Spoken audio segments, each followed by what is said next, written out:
Well, hello, I'm Débora. I am a postdoctoral researcher at NatLab. NatLab is a laboratory at the Federal University of Rio de Janeiro in Brazil. And I'm presenting today a paper, actually a report. Perfect. A report that was published in Mozilla's Foundation casebook that scrutinized steps that platforms and governments have taken to protect electoral integrity globally. This was published together with a colleague, Lorena Regattieri, and is part of a bigger project that we monitor electoral disinformation during the 2022 Brazilian elections. Just to give a little bit of context, the 2022 elections were quite dramatic, and eventually it led to what could be called the Brazilian Capitol attack.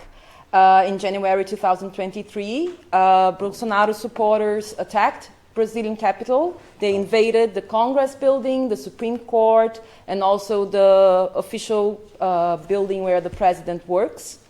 And this was the high point of a really long campaign perpetrated by Bolsonaro, his supporters, and his allies. And basically, I will try to explain how this permanent and long-term campaign was structured both on WhatsApp and Telegram. Oh. Okay, so just to start, for this campaign, the Supreme Electoral Court, Brazil's principal authority for electoral oversight, recognized disinformation about the electoral process a crime. So it was forbidden to say that the machines are rigged or the election was a fraud. This was not allowed. But anyway, it happened. Apart from that, the Electoral Court worked together with platforms to undermine, to combat disinformation and promote official information. And WhatsApp actively worked together with the court. Telegram, on the other hand, didn't really cooperate. Just before the election day, for example, some groups were taken down because they were spreading some of the content I'm showing here today. So as I said, the report focused on how these supporters were primed to eventually attack the capital of Brazil and how Telegram and WhatsApp were key in this strategy. So just to give a little bit of data, 99% of smartphones in Brazil have WhatsApp installed on them, and 95% of its users claim to use it every day, on a daily basis. Telegram is a little bit less central, but still quite important. 65% of smartphones in Brazil have Telegram installed on them, and 50% of its users claim to access it on a daily basis. WhatsApp has already been scrutinized as a key component for Bolsonarist propaganda since the previous election when he got elected in 2018. But Telegram came into the central stage later on when Trump was deplatformized from Twitter and moved to Telegram. Brazilian right wing also moved to Telegram, and it became quite central as well. And I'm sure you know how Telegram works, and WhatsApp is not really something that people don't use. But basically, for right-wing propaganda in Brazil, we found that they serve multiple purposes. They preserve some sort of anonymity for the users. They facilitate in-group in-group conversations, community formation, and they also allow for broadcast dissemination. The channels are big and they are officially used by Bolsonaro, his families and allies, and also by other key actors in the campaign. So for this study, we collected more than 200,000 messages that were exchanged in over 1,200 groups during 22 months. So we wanted to see from the beginning of 2021 up until the end of the electoral campaign, what happened and then what sort of content was there. I won't talk that much about data collection, but if you want, I can explain it later. Regarding the analysis, we used a mixed approach, a mixed method approach. We described some of the metrics and the statistics. We also did some forensic analysis to try to find coordination signals among the platforms and groups. We also performed a narrative analysis and a social network analysis. So moving on to the findings, we can see that the surges in the Instagram, they happen around rallies and public endorsements. And in 2021, Bolsonaro supporters tried to pass a bill that would install printed ballot machines.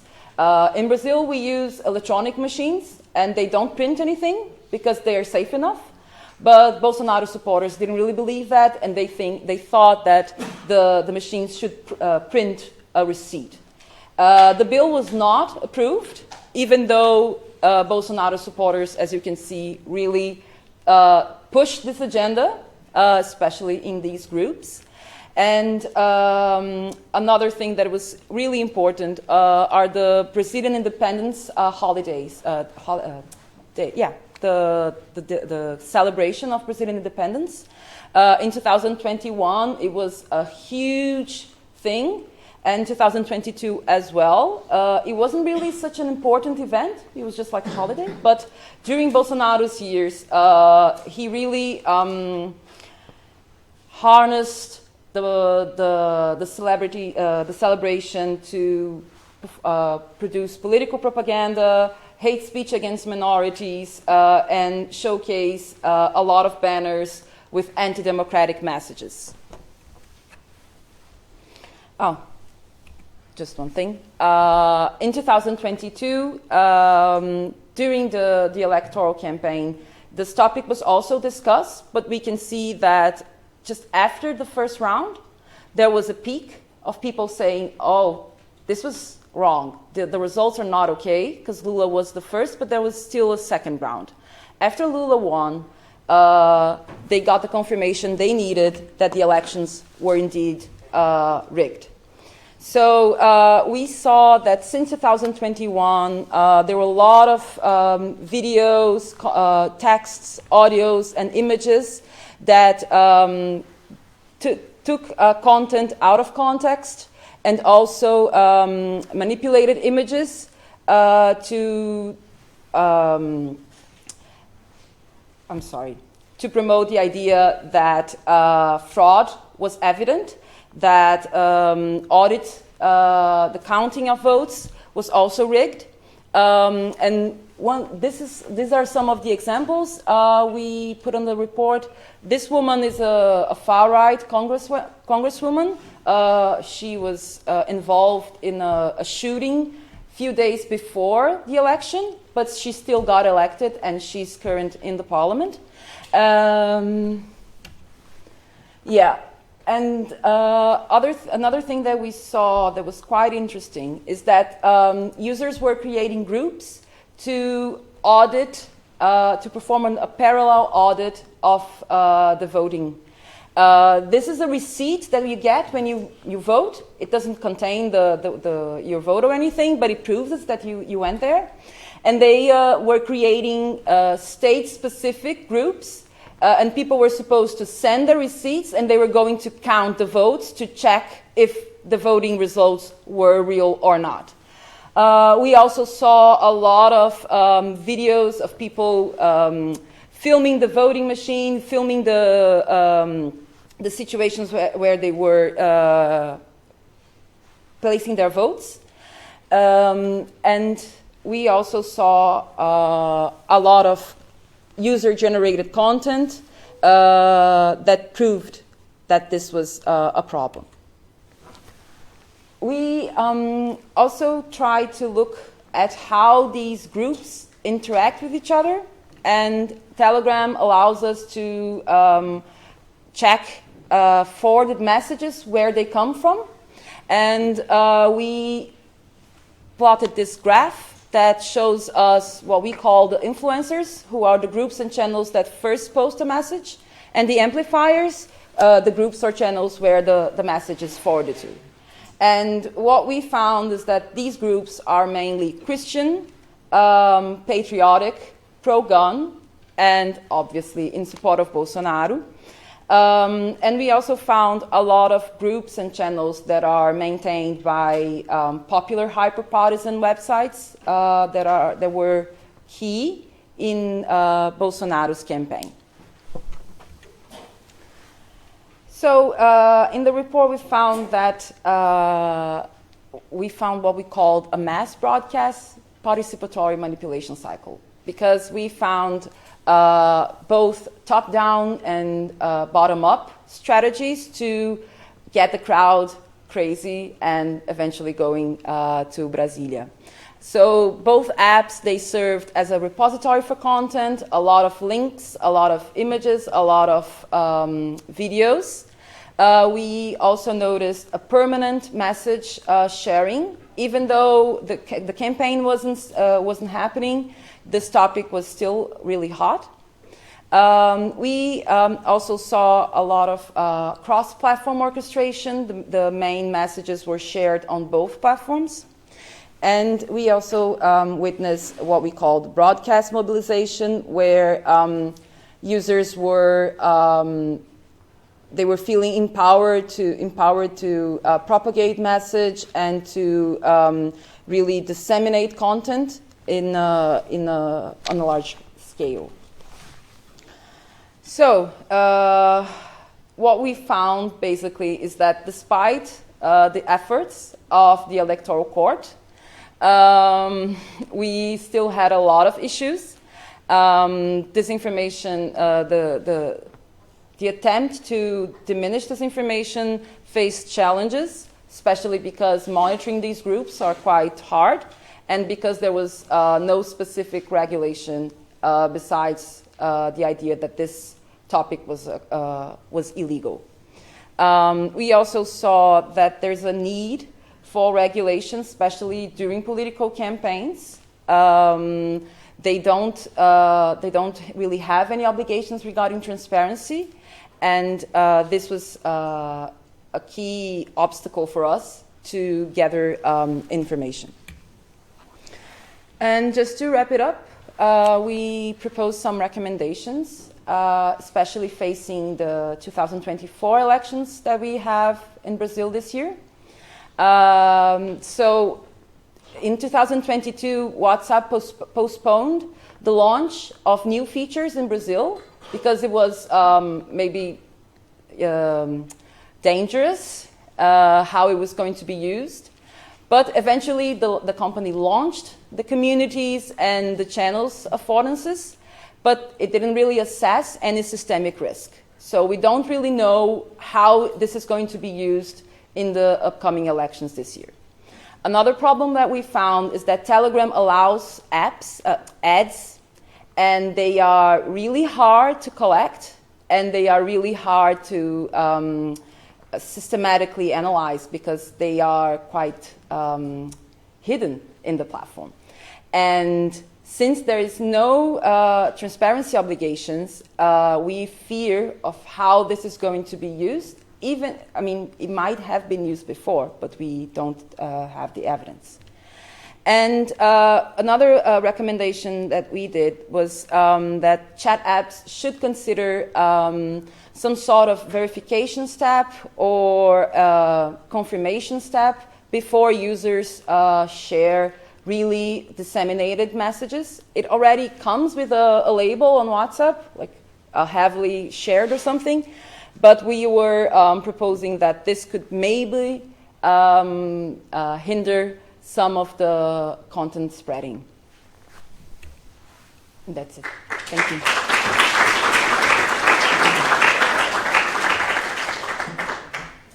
Maybe I should ask the first question this time. You didn't mention any foreign intervention in the election. Did you see anything? Not specific. We see Brazilians, far-right influencers and politicians copying what happened in the US, but there's no clear interference from foreign actors. Certain countries. Yes, maybe just very interesting, thank you. Following up on that question, did you then see not just a direct intervention, but maybe also like Telegram accounts that were directly from, for example, American actors that were maybe linked to the January 6th or any other than? We filter the messages for Portuguese words. So although we do monitor some English groups, English language groups, this was not the case for this study. Yeah. So we filtered only Portuguese content. I'm going to be the person who has more about the methodology. I'm really curious how you interacted with WhatsApp to develop the data and also the methodology for comparing that with Telegram, because it's very different ways of using it. They are. So in Brazil, we are, as researchers, we are allowed to research public groups in WhatsApp. So basically what we do is we enter the groups and we collect the messages, we anonymize the users, and we don't download the images automatically because sometimes bad content comes with it. But yeah, we are, I don't know how to say this, but we are inside the ethical guidelines of what the law allows us to do. But I know that this is not the reality of other countries. And we do know that WhatsApp and Telegram serve different purposes, but mainly because data collection is similar for us. We treat them together basically for being able to compare something. But it wasn't really the case in this report. We were looking more for similarities rather than differences. Of course, there are a lot of differences, especially because WhatsApp groups are smaller. I think now the maximum is 200 or 500 people in a group, and Telegram has a lot of a level that is a lot higher. I think groups maybe they can have 200,000, and channels don't really have a maximum. So WhatsApp now has these features, but we haven't really looked into them. So I think the comparison will be stronger now, but yeah, there are some limitations. Telegram has an API, but WhatsApp don't. No, we developed an infrastructure based on a really cited paper by Garimella and Tyson. They developed a methodology of how you can systematically download messages from WhatsApp. So that's what we did. Thanks, Débora. So I just wanted to ask about, what lessons have been learned from the regulatory perspective? So if Meta know about this is what happened, and this information is not just work that NetApp did, but various people in Brazil were highlighting this, that it was a big problem in 2022, and now you have the elections coming up at the end of 2024. So what has Meta learned? Whatever about Telegram, forget about them, but what has Meta learned with regard to moderation between what happened then and the elections that are going to come? Well, I don't think we can say now what they've learned. Regarding preparation, not much has been done regarding WhatsApp. Meta has improved some of its transparency measures regarding ads on Facebook and Instagram, but WhatsApp is still quite hard to request information, and content is not available. So I don't think they've done more than they did in 2022, at least for now. Any other question?